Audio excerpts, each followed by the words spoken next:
See then that you walk circumspectly, not as fools, but as wise, redeeming the time, because the days are evil. Therefore, do not be unwise, but understand the will of the Lord is. So here um, we know that God expects us to be wise in our life, and the secret of that wisdom is we understand what the will of God is there. So the wisdom in Bible is not in a sense that a person has a very IQ, but a person with a low IQ can also be a very wise person because he is trusting in the IQ of God. That's what it says. Okay, understand the will of God.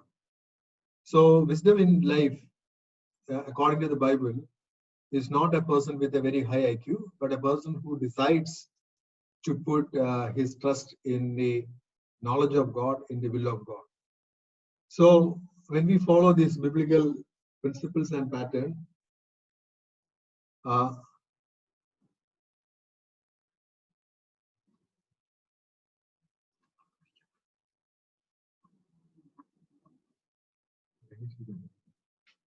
so if we put our trust in the wisdom of God, that person is a wise person. Then this passage, two parables of Jesus are very interesting. One parable is, we read that in Luke chapter 12, where the parable of the rich fool. So a rich person got a very great harvest, and then he said, I will store all these things for my future.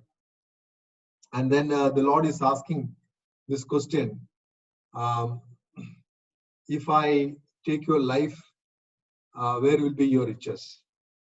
And then he says that he is a foolish person. So humanly speaking, he is a very successful person because he got a very good harvest. However, Bible calls him a fool because he was concerned about his own needs only. And second, he was satisfied with his present needs. And he was completely ignorant about an eternity that is going to come, where the Lord is going to ask a question.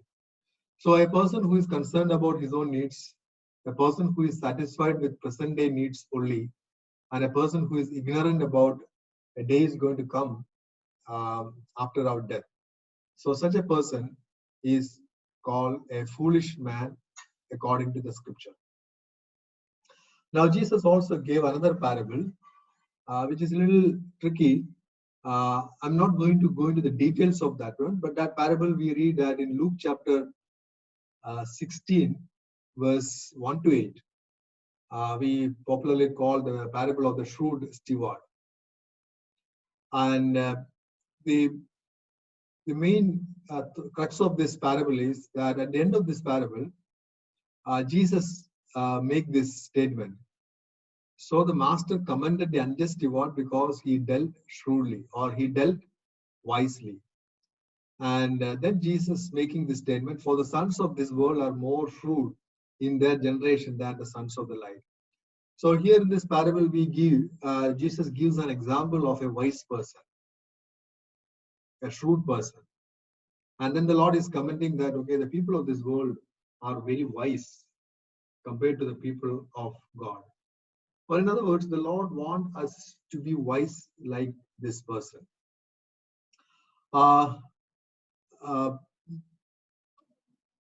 Not going through the very detailed analysis of this parable, we can see few characteristics that makes this person wise. First, he was not satisfied with his present needs, but he was concerned about his future need. So one of the signs of wisdom is not be satisfied with today. Think about a future. Now, in believer's case, I'm not speaking about today and tomorrow, in the sense like today is April 29, we should concern about April 30 and May and June and this year is 2020 and we should think about what will happen in 2021, 22, etc. That is not what the future, but the future is what will be our need in eternity. Today we may be satisfied with our need. We may have food, we may have clothing, we may have house, and but are we satisfied with that needs, or are we concerned about the future need? A sign of wisdom is a person will be concerned about his future need. The second aspect of his wisdom is that he made a quick plan. He made a plan for his future. So this person is wise because he made a plan for the future. He realizes that okay, today's needs are not going to satisfy, today's resources are not going to satisfy tomorrow. So he made a plan for tomorrow with future need. So a sign of wisdom is that we make a plan for our future. And the greatest sign of wisdom is we make a plan for our eternity. Then this person made a brilliant investment plan. So what he did is he used today's money and converted into some kind of favor from his debtors, so that even if after he loses his job, that his debtors will receive him. So that was his brilliant plan. And spiritually speaking, the currency that will have value in eternity is not dollars or pound or rupee or gold or silver, but the only thing that has value in eternity is people, believers. So all those people who are saved will go to heaven and they will be valuable in God's eye. So this person made a brilliant investment plan.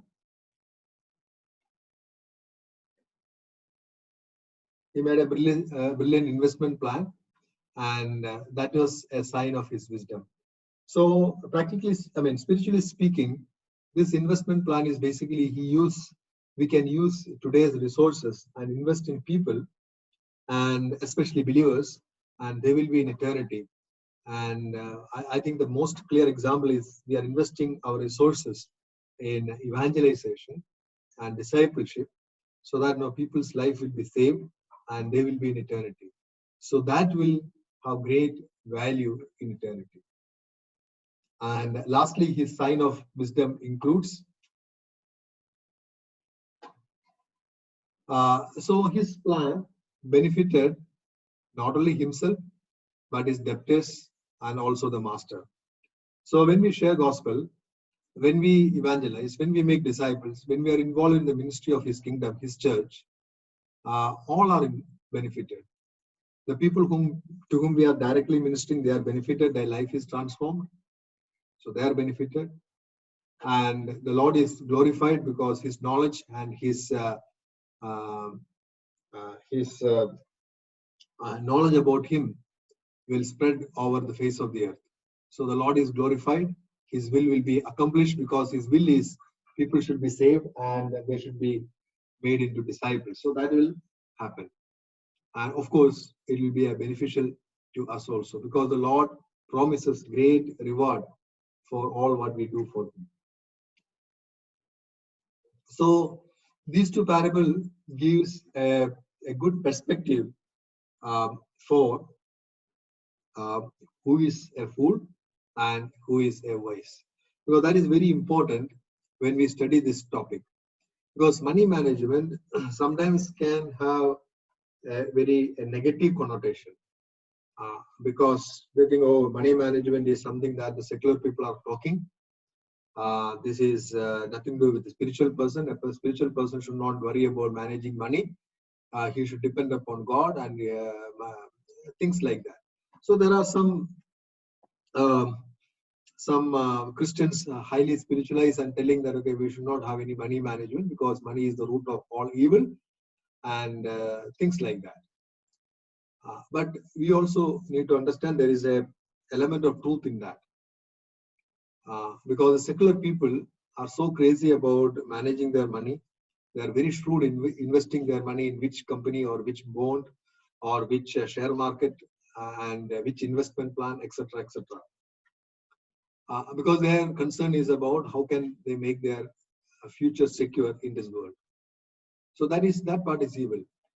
But why we study this topic is because our objective is not to make our life on this earth very secure. Of course, when we follow the biblical principles, often we can expect there could be a blessing upon the earth. However, our focus is not to make our life on this earth more safe and secure, but our focus is that we manage today's money so that it will become a great reward in eternity. So that makes our money management or handling finances different from the different from the world. Some of the tools and principles may be same thing, but what makes different is our motive. The motive of the world is to make their life safe and secure on this earth, whereas our motive and our goal is to make our life blessed in eternity. There is also another dimensions of this difference. The people of the world are very concerned about managing money so that they can be independent of God. But whereas we always manage our money dependent upon God, where we should use our money and all the resources that God gives, where we should use, all depends upon our dependence upon God and His Word. So this also is another thing that distinguishes our money management versus the secular money management. So therefore, sometimes in Christian circles, believing circles, they don't use the word money management or finance, etc. Instead, they will use this word biblical stewardship. Nevertheless, we understand the topic. Now, with this background, we'll come to the first topic introduction. Is there any questions or comments based on what we discussed so far?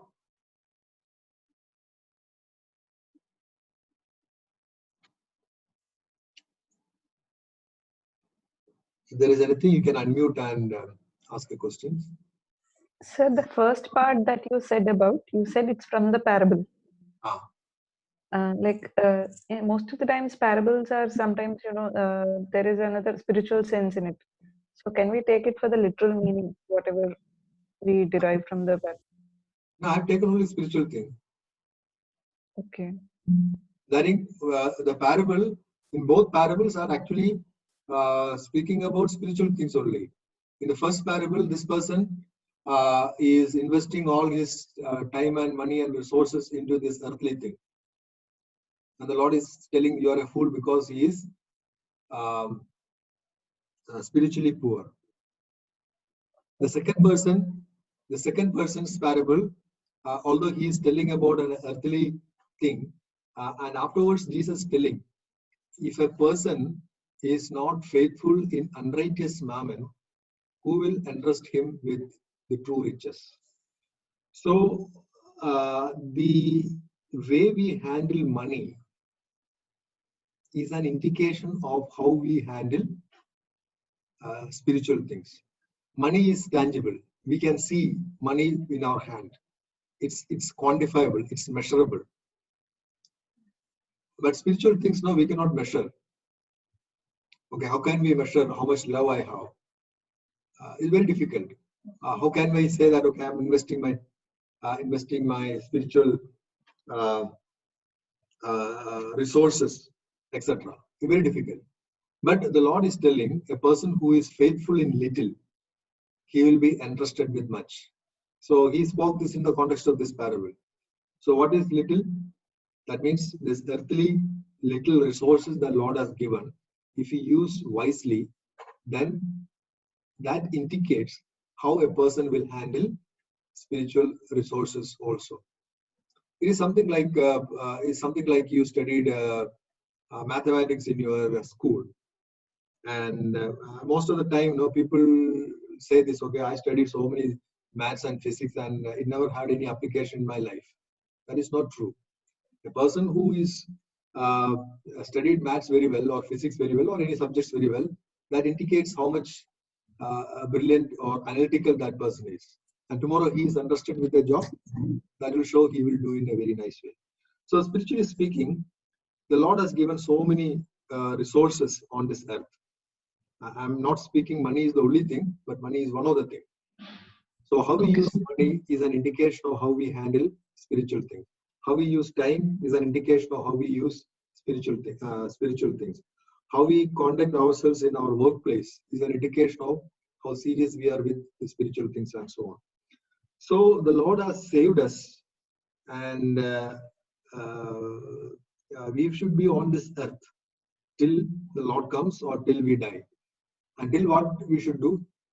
We should live on this earth, not like a sannyasi, that is complete detachment from the affairs of this world. That is not a Bible saying. Bible is saying we will involve in this world completely in all areas of legitimate life, but with an eternal perspective. That makes a spiritual life different, our spiritual life different from a Hindu spiritual life or a some other religious spiritual life. Our spiritual life means, okay, we involve in our earthly life, but with an eternal perspective. Yes, sir, I understood. Thank you. Okay, anything else? Anyone else? Okay, we'll continue. If you look at money, it's an important item in the Bible. I was just telling that money is an indicator of our one of the indicator of our spirituality. Money is not spiritual. Money is not spiritual, but how do we handle money is a spiritual thing. Okay. Love for money is evil, but how do we handle money is a spiritual thing. So this distinction has to be understood very clearly, because Jesus said no one can serve two masters. Either he should serve God or he should serve Mammon. So that means the only option available for a believer is God should be our master, and therefore money should be our slave, or we should not be controlled by money, but we should control money. So the principle of controlling money should be spiritual considerations. So therefore, money is an important term in the Bible. And there are a few statistics that will tell how it is important. Some people who have done this research, and then they said, okay, 16 out of 38 parables of Jesus are related to money. So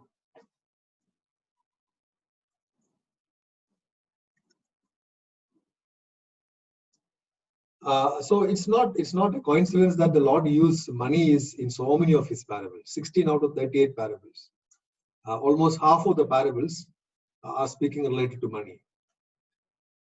Then somebody said that 1 out of 10 verses in the Bible speaks about money related things. Okay, 1 out of 10. Then somebody said baptism is important, but Bible has 16 times more verses on money than on baptism. And Lord's table is important, but Bible has 32 times verses on money than on Lord's table. And someone even told that there are more verses on money than prayer. I'm not saying, okay, prayer is unimportant, baptism is unimportant, Lord's table is unimportant. But I think if one study carefully the scripture, he understand certainly the Lord gives a lot of significance and emphasis for money, directly or indirectly. So few aspects on this topic. Faithfulness of God. We read that in Matthew chapter 6, 24 in the Sermon on the Mount, we read like this.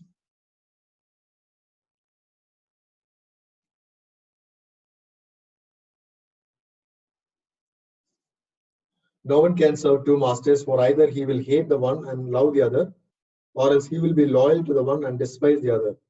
You cannot serve God and mammon. Therefore, I say to you, do not worry about your life, what you will eat, what you will drink, nor about your body, what you will put on. Is it not life more than food and body more than clothing? And then he is telling, look at the birds of the air, for they neither sow nor reap nor gather into barns, yet your heavenly Father feeds on them. Are you not more valuable than they? And it goes on like this. 31. Therefore, do not worry, saying, what shall we eat? What shall we drink? What shall we eat? For after all these things the Gentiles seek, your heavenly Father knows that you need all these things. But seek ye first the kingdom of God, and all these things shall be added to you. Therefore, do not worry about tomorrow, for tomorrow will worry about its own things. Sufficient for the day is its own trouble. So it's all speaking about, although the word money is not used, but it is about our needs, food, clothing, shelter, and all of them put together, we can say it's about money. So the Lord expects a believer to trust Him, because God promised that He will provide all our needs. So uh, the one principle of managing money is that we need to trust God for our money. And this is again the difference between how the world is handling the money, where we handle. World thinks, okay, that people of the world thinks that by his own ability, by his own shrewdness, by his own hard work, by his own intelligence, that he can amass money. He can be financially safe and secure. No, that is not our motive. Our motive, our thinking is, okay, the Lord promised He will meet our needs. So whatever is our need, He will meet. So money is important because it helps us to depend upon our Lord. We need to have faith in Him that He will meet our need. And when the Lord is providing money, resources needed for our life, food, clothing, shelter, etc., we can experience the love of God because He is our Father. And we could express gratefulness to God's provision. That is opposite of worry. Worry is we'll worry about what we will do tomorrow, what will happen day after tomorrow, etc. We will start thinking. But opposite of worry is thankfulness to that. When the Lord gives something for today, be thankful to the Lord that He has given something for us today. So the Lord demonstrates His faithfulness to us through money. And because He provides our needs. Of course, the primary way that He provides our needs is natural means. And of course, there are examples in which dramatic ways also God provides.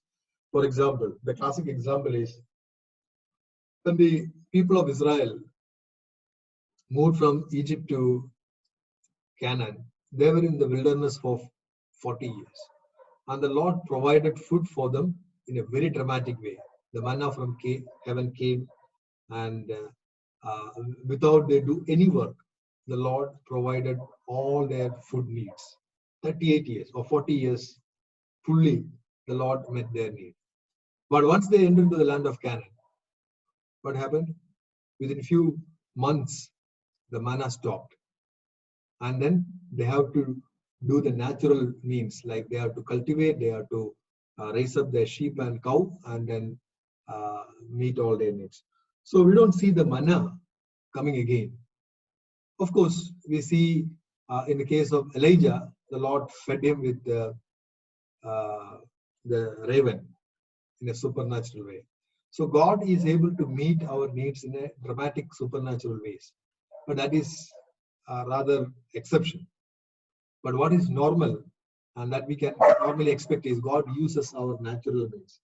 So God gives us intelligence, God gives us health, God gives us opportunities, and God gives us ability to work hard, etc., etc. Through natural means is what normally He provides our need. But nevertheless, we should not think because I have intelligence, because I have health, I am able to make this one. So that is pride, that is against God. But God meets our needs through natural means. So in the whole story, God is faithful. Malachi says very clearly that we can test God on the area of money. When we give to the Lord, we can test the Lord on this area of money. Now, what God expects from us, when God is faithful to us in the area of money, then what God is expecting from us, we need to be faithful to the Lord in area of money. So we read Luke chapter 16, the parable of that shrewd steward, and what the Lord said.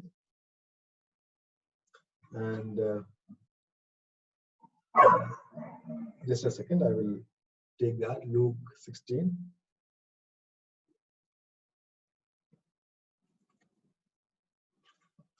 So verse 9 onwards, the Lord is telling, and I say to you, make friends for yourselves by unrighteous mammon, that when you fail, they may receive you into everlasting home. So it says, okay, use your money. Use your money. Money is evil, but use it. That is, control the money in such a way that, or use the money or invest the money in such a way that when you fail, they may receive you. When you fail means after we die, they means whom we have invested our money. They will receive us into an everlasting home. I'm not saying, okay, by giving money we can enter into heaven. That's not what it means. But a believer who enter into the heaven, his reward depends upon how he used the God-given resources and opportunities, including money. And then verse 10, Luke chapter 16, verse 10, Jesus making this statement. He who is faithful in what is least is faithful also in much. And he who is unjust in what is least is unjust also in much. So after speaking a parable about money and a wise person, the Lord is telling a person who is faithful in unrighteous mammon. That means the evil money, if a person is faithful, then he will be faithful in handling the spiritual thing. I'm not saying, okay, the best banker will be a spiritual person, or a best financier will be a spiritual person, but that's not what I'm trying to say. But a person who handles money in a biblical way, then he will also handle the spiritual things in a God-pleasing way. So that is what the Lord is telling. He who is faithful in what is least. What is least is what? It is money. Money is least in God's eye. True, because God is so rich, it is very least in God's sight. So a person who is faithful in this least, he will also faithful in much. Much is what? The spiritual things. So a person who is faithful in money will be faithful in riches also. And then he says,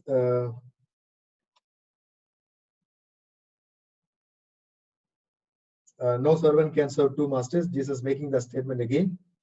Verse 12. And if you have not been faithful in what is another man's, who will give you what is your own? So Luke chapter 16, verse 12. If you have not been faithful in what is another man's, what is another man's? All the opportunity today, what we have, the Lord has given. My money is given by the Lord. My help is from the Lord. My time is from the Lord. Everything that I have is from the Lord. So if I am not faithful, then who will give my own? So the Lord gives money, time, resources to us, so that we will be able to use that and then earn rewards for us in eternity. So that's what it speaks about. And then he is telling no one can serve two masters. Either he will hate one and love other, or else he will be loyal to one and despise the other. You cannot serve God and money simultaneously. So that does not mean, okay, we should throw away all our money and so on. But it says, okay, God should be our master, money should be our slave. That means money should not control us. We should control the money. So that how can we practically do that? That is what we will see later in this study. So how can we be faithful to God? We are stewards of His money. God entrusted us with His riches, and we know that the Lord will ask us. Every believer has to stand before the Lord. We saw already the judgment seat of Christ, 2 Corinthians 5:10. We all must stand before the judgment of God, and we should give an account of what all the Lord has given. Several parables also speaks about the same thing. So it's an important spiritual thing. Another thing is money is not eternal, but people are eternal. That's what I was telling. The currency that we can take to heaven is people. Because the dollar has no value, rupee has no value, pound has no value in heaven. And we cannot take even a penny to heaven. Nothing we can take except what we invested in people, especially God's people. So people will be our blessing, and that will be our true riches. And probably God measures our reward based on how much we invested in people, not only in terms of money, but in terms of our time and effort, our prayer, and so on and so on. Another point that we should keep observe from this parable is money is a terrible master, but it's a great slave. That is something the Lord is trying to teach us. Okay, many people's life has been shattered with money because no people who went after money. The other day I was listening to a report by one of the South Indian business magnate. He became billionaire in a short time, and then he had great love for pleasure and things like that, and he handled the money in a very casual way, and then he became bankrupt in a very short time. So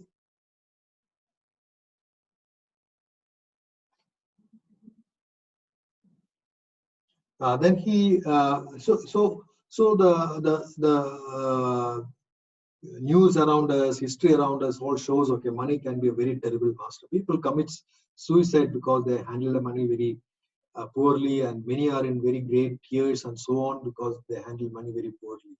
So money can be a very terrible, especially the loan and debts can be a very terrible master. But at the same time, it is a great slave. If you put money above us, if you allow money to rule us, it's going to be a very terrible master. But if you keep money as a slave, it is like it's a great asset. It's a great asset. You think about a wild elephant. It has a lot of power. But if we allow it not to be tamed, it can do havoc. But if you tame an elephant, wild elephant, and if you are able to tame it, it becomes a great asset. So in the same way, money can be a terrible master, but a great slave. But on the other hand, Jesus said, okay, you cannot serve two masters, God and money. But if, on the other hand, God is a very gentle, nice master. We can never have a master like our Lord. But never think that God can be a slave. We can never put God as a slave. So the only option is keep God as our master and money as our slave. So greed for money make one inhuman, and money can be used for so many godly purposes. So money is important, money is good because it can be used for so many godly purposes. And lastly, the faithfulness in money is an indicator of our spiritual growth. So Master praised this steward for he made a financial plan and he handled his resources nicely, and the Master praised. So how a person handles his money is an indication of his spiritual health. I will elaborate on this point. You will understand later what does it mean. So I think so faithfulness in money is an indicator of a spiritual growth. So we will see later why